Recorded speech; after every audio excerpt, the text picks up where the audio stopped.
ناظرین السلام علیکم۔ حضرت اسماعیل علیہ السلام کے سیرت پر ہم آج گفتگو کریں گے۔ جیسا کہ میں نے حضرت ابراہیم علیہ السلام کے واقعے میں آپ کو بتایا تھا کہ حضرت ابراہیم علیہ السلام کے دو بیٹے حضرت اسماعیل اور حضرت اسحاق علیہ السلام ہیں۔ حضرت اسماعیل علیہ السلام کے بارے میں قرآن مجید فرماتا ہے انہ کان صادق الوعد وکان رسولا نبیا، بے شک وہ صادق الوعد اور نبی مرسل تھے۔ حضرت اسماعیل علیہ السلام نہ صرف یہ کہ صادق الوعد اور نبی مرسل تھے، بلکہ اس کے ساتھ ساتھ آپ اپنے والد گرامی کے بہت زیادہ فرما بردار بھی تھے۔ اس طرح سے اگر ہم دیکھیں کہ حضرت اسماعیل علیہ السلام کی زندگی کے جو واقعات ہیں ان کو اگر سامنے رکھا جائے تو ہمیں اندازہ ہوتا ہے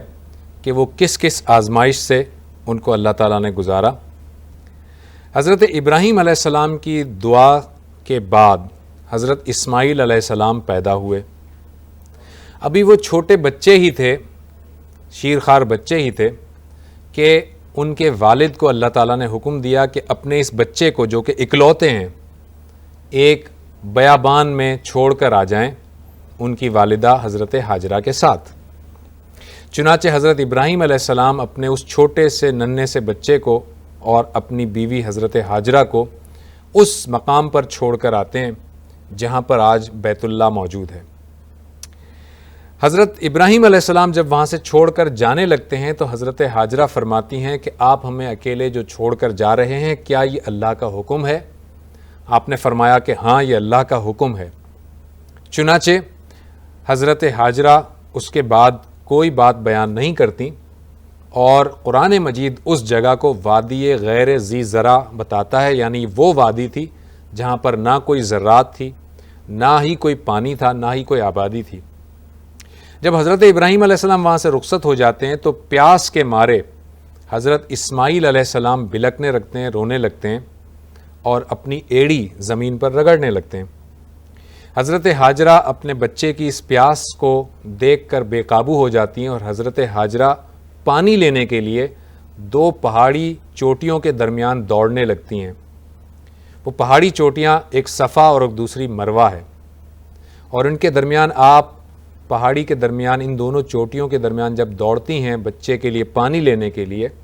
تو یہ اللہ تعالیٰ کو ادا اتنی پسند آئی کہ آج بھی عمرے اور حج کے اندر جو حاجی جاتے ہیں وہاں پر وہ صفا اور مروہ کی دونوں پہاڑیوں کے درمیان دوڑتے ہیں، چلتے ہیں، اور یہ بات صحیح کہلاتی ہے۔ حضرت اسماعیل علیہ السلام کی اس پیاس کو بجھانے کے لیے اللہ تعالیٰ نے یہ انتظام فرمایا کہ حضرت جبرائیل علیہ السلام کو وہاں بھیجا، اور یہ بڑی طویل ایک حدیث بخاری میں موجود ہے، اور حضرت جبرائیل علیہ السلام کی ایڑیوں کی رگڑ سے وہاں پر ایک چشمہ جاری ہوا جو آج تک جاری ہے، اور وہ چشمہ بڑا مشہور چشمہ زمزم کا چشمہ کہلاتا ہے، اور وہ پانی زمزم کا پانی کہلاتا ہے جو بڑا متبرک ہے، بڑا مبارک ہے، اور اللہ تعالیٰ نے اس کے اندر شفا بھی رکھی ہے۔ یہ آب زمزم حضرت اسماعیل علیہ السلام کی ہمیں یاد دلاتا ہے۔ حضرت اسماعیل علیہ السلام جب کچھ اور بڑے ہوئے، لڑک پن کی عمر کو پہنچے،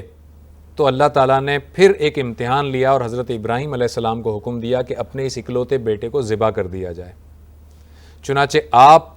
حضرت اسماعیل علیہ السلام کو بلاتے ہیں اور یہ اللہ کا حکم سناتے ہیں۔ حضرت اسماعیل علیہ السلام اس قدر صابر تھے اور اس قدر فرما بردار تھے کہ اپنے والد کا یہ حکم سن کر اور اللہ کا یہ حکم سن کر اپنے والد سے کہتے ہیں کہ ابا جان، اللہ کا جو حکم ہے وہ آپ کر گزریے، یعنی آپ مجھے قربان کر ڈالیے، آپ انشاءاللہ مجھے صابر اور شاکر پائیں گے،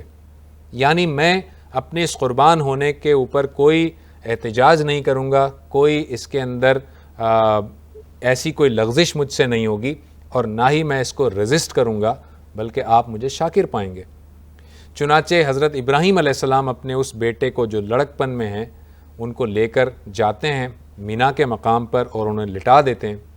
اور لٹا کر آپ اپنے آنکھوں پر پٹی باندھ دیتے ہیں اور حضرت اسماعیل علیہ السلام کے گلے پر چھری رکھ کے چھری پھیر دیتے ہیں۔ حضرت اسماعیل علیہ السلام کے گلے پہ جیسے ہی چھری پھیرتے ہیں تو اللہ تعالیٰ فرماتا ہے کہ ابراہیم آپ نے اپنا خواب سچا کر دکھایا، یعنی ہم نے آپ کو جو حکم دیا تھا آپ نے وہ پورا کر دیا، لیکن اللہ تعالیٰ کو یہ نہیں تھا، اس بات کی حاجت نہیں تھی کہ حضرت اسماعیل علیہ السلام کو ذبح کر دیا جائے، بلکہ مقصود صرف یہ تھا کہ حضرت ابراہیم علیہ السلام کو بھی آزمایا جائے اور حضرت اسماعیل علیہ السلام کو بھی آزمایا جائے، اور یہ دونوں اپنی آزمائش میں پورے اترے۔ چنانچہ حضرت اسماعیل علیہ السلام کی جگہ پر جنت سے ایک مینڈھا بھیجا گیا اور آپ نے اس کی قربانی دی۔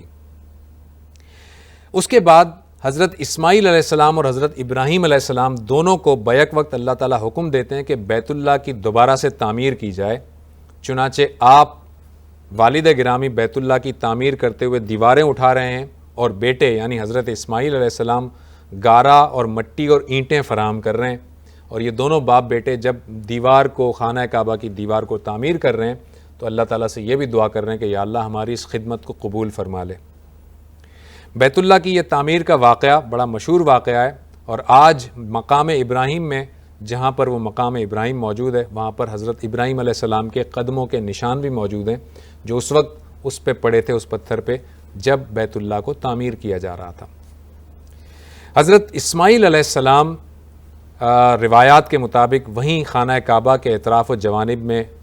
رہائش پذیر ہو گئے، وہیں سکونت اختیار کی، وہیں آپ کی نسلیں ہوئیں اور اولاد ہوئی، اور آپ ہی کی نسل سے نبی اکرم صلی اللہ علیہ وسلم تشریف لائے اس دنیا میں اور مکہ میں تشریف لائے۔ آپ کی جب عمر مبارک بائبل کے مطابق 137 برس ہوئی تو آپ اس دنیا سے رخصت ہوئے، اور آپ کو دفن کیا گیا اس جگہ پر جو آج کعبے کے اندر مطاف کہلاتا ہے، وہ جگہ جہاں پر حاجی طواف کرتے ہیں، وہیں پر حضرت اسماعیل کو دفن بھی کیا گیا۔ عبیر احمد کو اجازت دیجیے، اللہ حافظ۔